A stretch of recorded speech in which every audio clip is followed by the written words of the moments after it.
The Irene Dunn, Fred McMurray Show. Starring Irene Dunn as Susan and Fred McMurray as George. Together in a gay, new, exciting comedy adventure, Bright Star.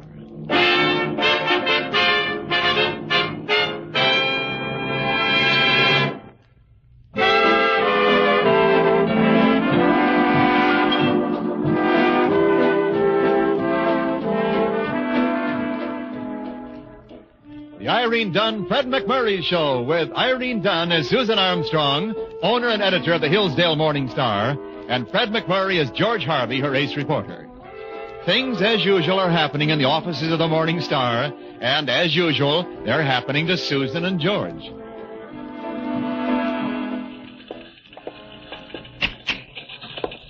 Here he is, Miss Armstrong. Well, Mr. Harvey, I suppose you have a good reason for not answering the phone in your office. Best reason in the world. I wasn't in my office. That wasn't funny, Sammy. Yes, ma'am. Personally, I thought it had a delightful touch of the pixie about it. But we could be wrong, eh, Sammy? Yes, sir. Would I be overstepping my authority if I inquired where you were? Perfectly within your rights, boss. I was down in the basement playing a little gin with the printers. Last week it was poker with the circulation department. Today it's gin with the printers.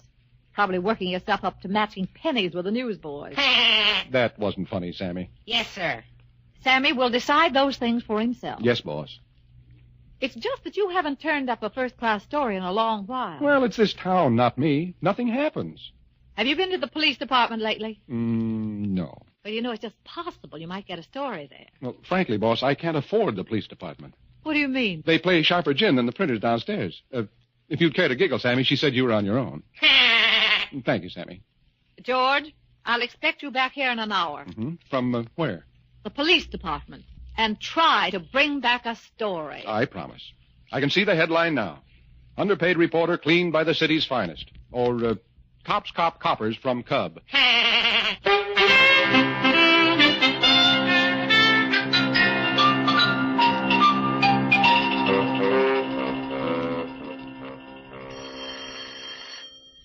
Excuse me, Harvey. Sergeant Barry. Yeah? Yeah? Okay, take one of the squad cars, have a look. Anything hot, Sergeant? Yeah, some kid shooting tin cans with BB guns. What's wrong with that? Yeah, the cans happen to be on the shelves of the Acme Grocery Company. Oh, well, that might make a story, and again, it might not. Hey, Sarge, I heard a little rumor the other day. Just wondering about it. Yeah, so? A couple of big-time gamblers in town. You can hear anything. Joe and Dave Roberti and some of the boys. They're staying at the Grandview Motel. Well? I just thought you might want to do something about it. Like what? How should I know? You're the law. Until they kill somebody, I can't even get them for income tax evasion. They've been here for 5 days. I can count. What do they want? How would I know? Well, why don't you ask them? I did. Yeah? What did they say? They didn't seem to want to tell me. Unfriendly, eh? Very. Well, sooner or later, the Morning Star will find out why they're here. If you do, you tell me. If I do, you'll read it in the paper. By the way, Sergeant, you do read, don't you? Everything, including the Riot Act. And if you're not out of here... Don't get excited, Sergeant. I was just on my way.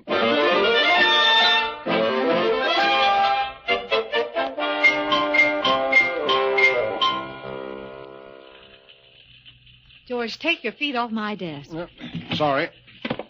Now, tell me, what do you think? What do I think?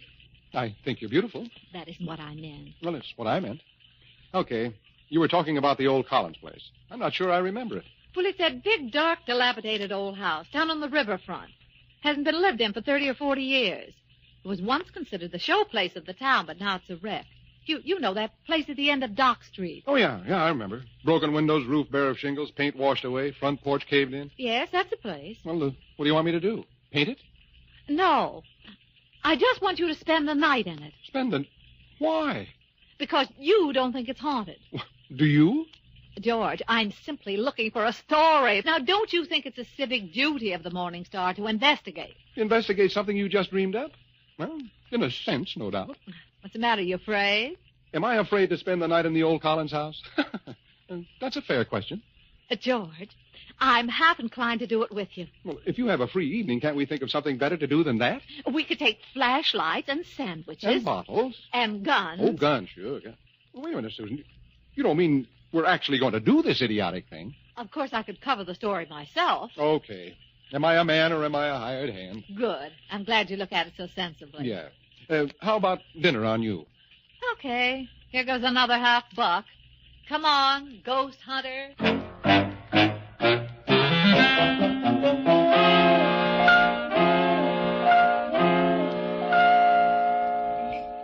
Susan, doll.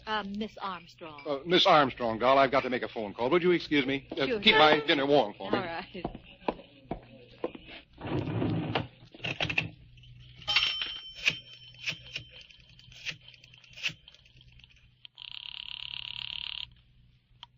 Police. Sergeant Barry, please. Sergeant Barry. This is George Harvey. Say, Sarge, this call is maybe for nothing, but I just got a hunch. Is there anything you can tell me about that old Collins place down on the riverfront? Yeah, all I know is the last few weeks it's been a pain in the neck. Why? Anonymous phone calls, 8, 10, 12 maybe. Investigate screams, gunshots, light suspicious characters. Somebody with a sense of humor, I guess. Yeah, my hunch was right. And every time we went through the place from top to bottom. What did you find? Nothing, exactly nothing. Not even a ghost? Not even a ghost of a ghost. It'll be a long time before we answer another call about that place. Now, what you wanted to know? Well, not especially, Sergeant, but thanks anyway.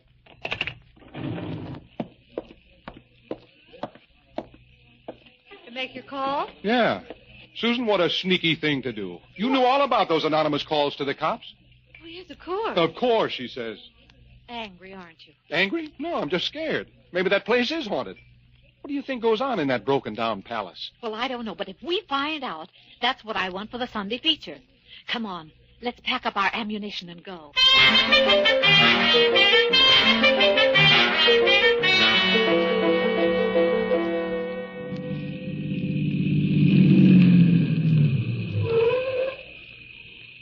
Well, here we are. Yeah, I think it's going to rain. it is raining.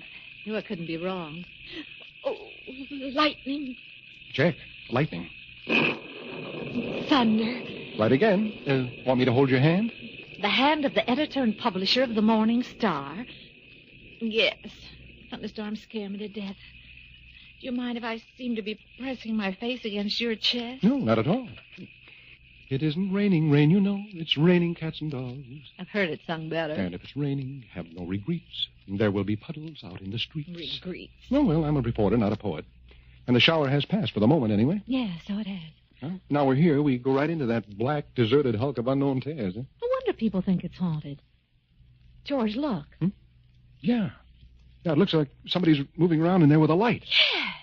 Oh, well, George, what are you going to do? editors and publishers ask the silliest questions. Now, George, wait. I'm coming, too.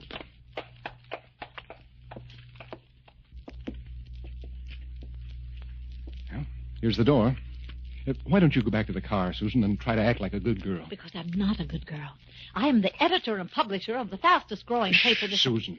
You're fired in subordination. Well, stop shivering. Or don't shiver so close to me. It makes it harder to pick this lock. Did you ever pick a lock before, George? Oh, I used to count that day lost when I didn't pick at least... There, I got it. Listen. Did you hear anything? Yeah, I thought I did, but I... Might as well find out.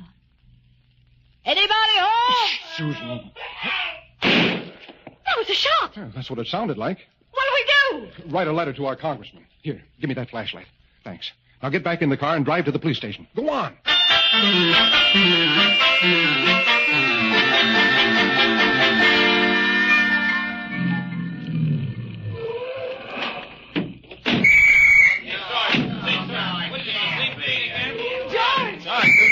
George, I'm so glad you're not hurt. Won't this make a wonderful story? Sure. I can see the headlines. Reporter not hurt. It'll kill the people and sell enough papers to stuff in a medium-sized rat hole. Hiya, Sergeant. Well, George, anything for publicity, huh? What do you mean? You know how many times we've gone through this dump. We wouldn't have come this time if it hadn't have been for Miss Armstrong, who made the report. She says you heard somebody shot. But I did, Sergeant, didn't we, George? We certainly did. And I found the body. It's in there, right at the end of the hall. Dead? Very dead. Let's go, boys. Miss Armstrong, you stay where you are. George Harvey, you come with me. Now tell me, George, what'd you find? A man about my size, shot through the head. There's the door. Open it and see for yourself. Well, Where- I don't know, Sergeant. Where's the body? So help me, Sarge, he was lying here, right here, with a hole through his head. Dead. Dead as a smoked herring. And he got up and walked away, huh? That's the way it looks, doesn't it? Also, it looks as if this whole affair was a publicity stunt for the Morning Star. And as for you, Harvey, I'm gonna crucify you. I'm gonna make a special point of it. Come on, men, let's get out of here.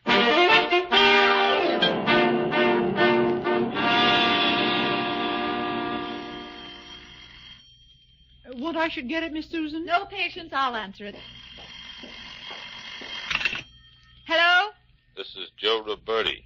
I want to talk to the dame who runs a paper. The Morning Star? Patience, it's Joe Roberti. The gangster? I run the Morning Star, Mr. Roberti. What can I do for you? Just stay right where you are until I get there. He's coming over here. Well, if I'd have known he was coming, I'd have baked a cake. I never saw a real, genuine gangster before. What's he want? Well, I don't know. Oh, well, he'll probably tell you. Patience, is there a gun in the house? Oh, sure. Sure, in the gun room. Trench mortars, bazookas, Tommy guns, 155s. You name it, we got it. You've been listening to too many radio shows, Patience. No gun. No gun. Well, I've got to try and get George. You love him, don't you? George? George. What do you mean, do I love George? Well, don't you? Don't be a fool. I wouldn't. Hello? Is this the editor and publisher of the Hillsdale Morning Star? Oh, George, where are you? As it happens, I'm at the office, and I've just been writing you a little note. Shall I read it to you? George. To Susan Armstrong from George Harvey. When I left the charming old Collins mansion... George, how soon can you get here? No. I'm tired and wet and disgusted. If you want to apologize, you can do it now by phone. Oh, George, you idiot, listen. Joe Roberti called me, and he's coming over here now. Joe Roberti? Why? Oh, it's probably nothing more than a little rub-out. Hold everything, Susan. I'll be there.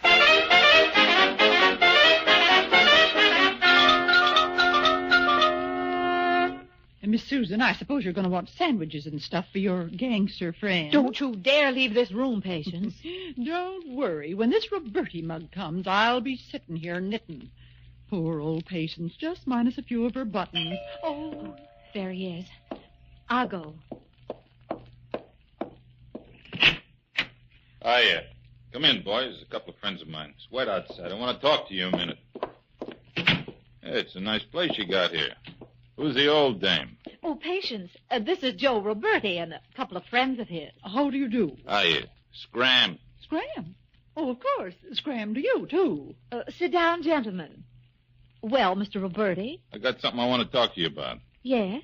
It's this guy that works for you. Well, I've got a number of guys working for me, Mr. Roberti. George Harvey.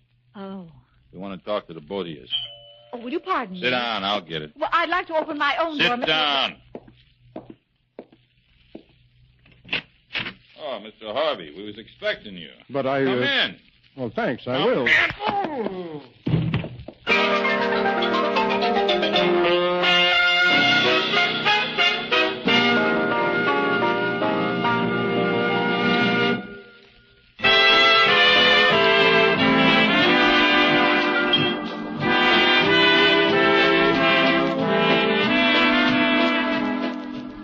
Now, back to our two stars, Irene Dunn and Fred McMurray, and the second act of our story. Something violent and unfriendly happened to George Harvey's head when he met gangster Joe Roberti at Susan's front door. Now he's slowly, painfully coming to. Oh, my head. Where am I? You're in the living room. Whose lap is my head on? Mine. Susan's? Certainly. You're sure it's my head? Of course it's your head. I was afraid of that. How would you like some hot milk, Georgie? I'd love some hot milk. Just chill it to below freezing, put it in a rubber bag, and put the bag on my head. Okay, I'll get it. You're all right, George. All right, she said. I'm dying. Why don't you open your eyes? Because I don't feel like it. What's your name? George Harvey. You can open your eyes now, can't you? Yeah. Oh. Hello, Susan, doll. Miss Armstrong. You look beautiful, even from here. Especially from here. Sit up. Okay, I'm up. Now, what happened, George? Don't you know? Well, Roberti said that when he opened the door, you slipped and fell and hit your head. Huh. And he carried you in here, and, well, he was really very helpful, George. Yes, indeed. Helpful old Joe. Well, I'm trying to get it straight in my head. Now, he came here because he knew I'd send for you. Yeah, I suppose so. He could have killed you, couldn't he? No doubt. Instead, he just hit you on the head. That is the impression I got. Oh, now, don't be funny, George. I'm trying to figure this out. Well, let me do it for you. Joe Roberti wants to warn both of us to mind our own business. And he does it without a word spoken or written. He's using a kind of sign language. He gives me a bump on the head and then leaves it to us to figure it out. Well, do you think we ought to call the police, George? Did you see him slug me? The first I knew you were hurt was when he carried you in here. Well, then what kind of a story could I tell? Joe Roberti slugged me. Why? I don't know. If I fed them that yarn, the cops would laugh at me. Ha ha. Also, yak, I'm laughing too. George, this warning business. Of course you mean the Collins place. I don't know what else it could be. Well, then, let's go back there. Let's show them that they can't scare us. We'll even search for the body that wasn't there. It was there, Susan Dow. Miss Armstrong. Oh, Miss Armstrong, you're beautiful and you're a great editor and publisher, but I know when I'm late. And I quit. Hello? Sergeant Barry speaking. Miss Armstrong? Is George Harvey there? Yes, just a moment. Sergeant Barry. Yeah, Sergeant? Joe Roberti just called me. Said you bumped your head. Said he was afraid you might need help. Is it bad, I hope? It throbs a little when I talk to you, Sergeant. We had 2 more anonymous calls, George. Fascinating, I'm sure. One of the calls said there was a fire at the Collins place. Was there a fire? The department didn't find any. The other call said somebody was dumping a body in the river. Were they? No, not when we got there. But of course we'll have the entire river dragged from here to the mouth of the Mississippi. It shouldn't be more than a couple of 1,000 miles. Just a second, Sergeant. Why are you mad at me? You're a big town reporter in a small town, right? Yes, but... I know how you feel about Susan Armstrong. Doesn't it make sense? Anything to put her paper on the map? Oh, now, wait a minute, Sergeant. You're wrong about this. No, George. When you start making fools of us in the department with all these calls about the Collins place, you're just making a fool of yourself. You'll see. George, I heard enough of that. Sergeant Barry thinks you're responsible for the calls about the Collins place. That he does. He's got it all figured out. But you didn't do it, George, did you? Not even for me. But I quit. This is the end. You get yourself another boy. Oh, George, don't get so excited. Can't you see what the scheme is? Certainly. Naturally. Any fool can see what this... Well, what do you think it is? All these calls to the police. The body that disappeared. Don't you see? Oh, of course I see. It's so obvious. Go on. Even Roberti coming and conking you on the head. Now, if you think about it, you can see why, can't you? Oh, it's perfectly plain, but just for the record, I'd like to know... Well, don't you think that we ought to get to the Collins place just as soon as we can? Because if we're right, I mean... Oh, we're right. We're absolutely right. Let's go.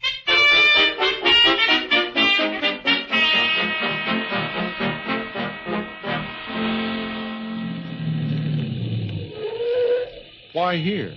Well, you don't think we ought to stop in front of the place, do you? No, just not. It's raining again. Indubitably. Oh, lightning. Don't worry. If you can hear it, you're okay, you know. Is there going to be any more? Possibly. But I'll be here to protect you. Oh, don't sound so smug. And don't think I know that I'm silly about lightning. I don't think you're silly. I just wish there'd be more of it. Lots more. Oh. Let there be lightning and thunder in Hillsdale. Thank you.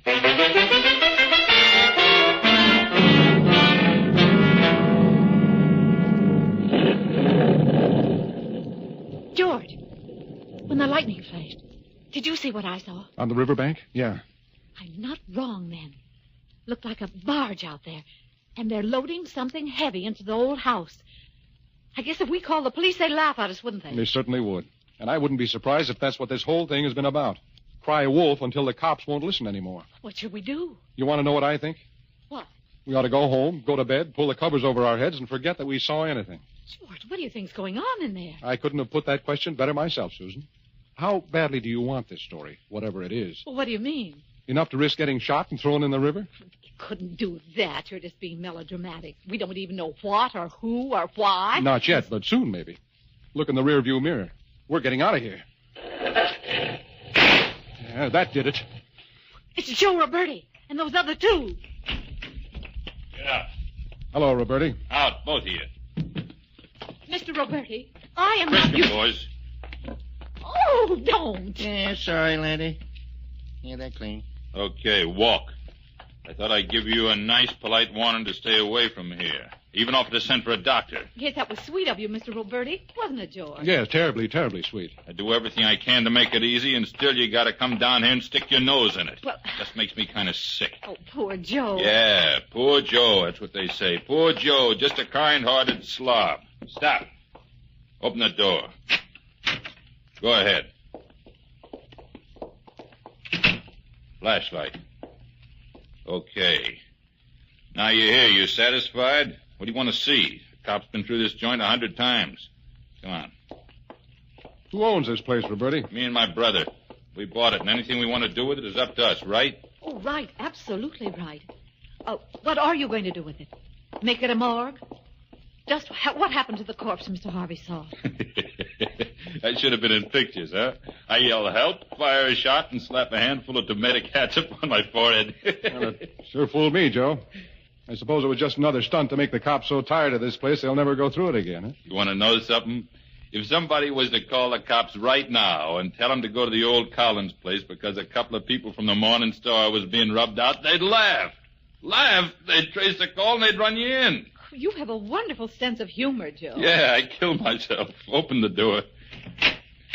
You wanted to know? Look then. A printing press. You saw it coming off the barge. Smart, huh? Being right here on the river, we can flood the country. Right from here. What's he talking about, George? Counterfeit money? Sure.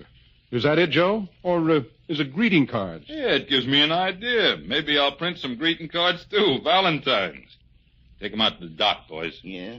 Oh, Joe, could I have a word with George? Sure. Tell him anything you want. Out there. No shooting. Let's go.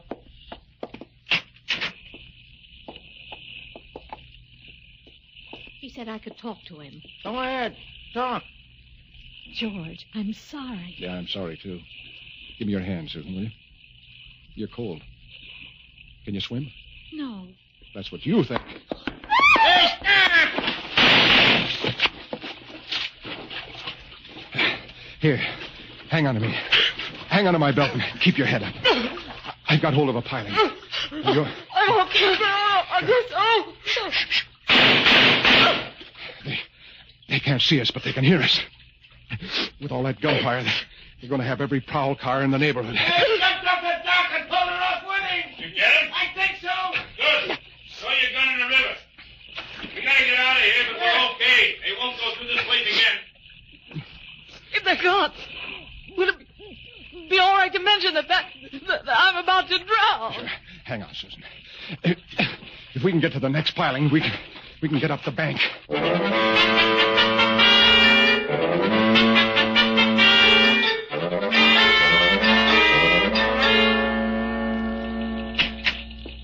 Mr. Harvey, what do you read? What paper do you read? Just give it to me, Sammy. Yes, sir, right off the press. Read all about it. Counterfeit ring smashed. Heroic rescue. Sammy, Yes'm. just leave the paper here. One copy on Mr. Harvey's desk and one on mine. You don't need to sell it to us, you know.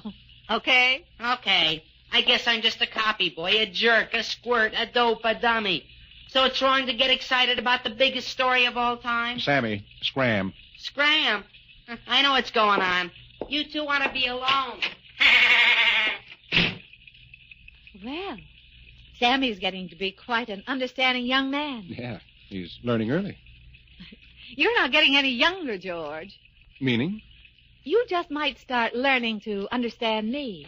Oh, okay. Teach me. Would this help? Well, Okay, teacher. I'm learning. And you know something? what, George? Wait till the pupil starts giving the teacher lessons.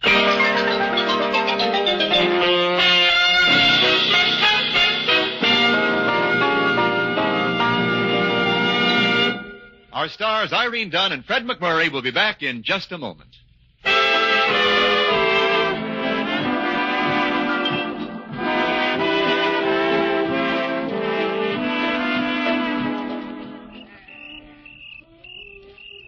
Nice out here on the porch, Susan, huh? Mm-hmm. Nice moon. Nice moon. Cool breeze. Not too cool. Just about right, I'd say. Of course, wearing a coat you wouldn't notice. Notice what? Well, George, the evenings do get a little chilly. Oh, want to go inside? Of course not. Well, if you're cold, I could get you a wrap. Sit still, George. Okay. Susan, about that haunted house story, I think we can get a good follow-up. George. Huh? Remember what you said about the pupil giving the teacher lessons? Oh, yeah. It's just an idea I had. It's getting chilly out here. I'm cold.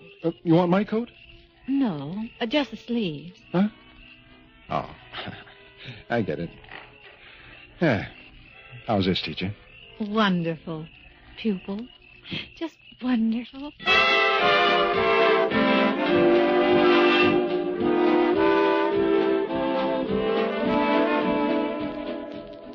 Irene Dunn and Fred McMurray will be back next week in another exciting comedy adventure in the gay new series, Bright Star. This is Wendell Niles inviting you to join us then.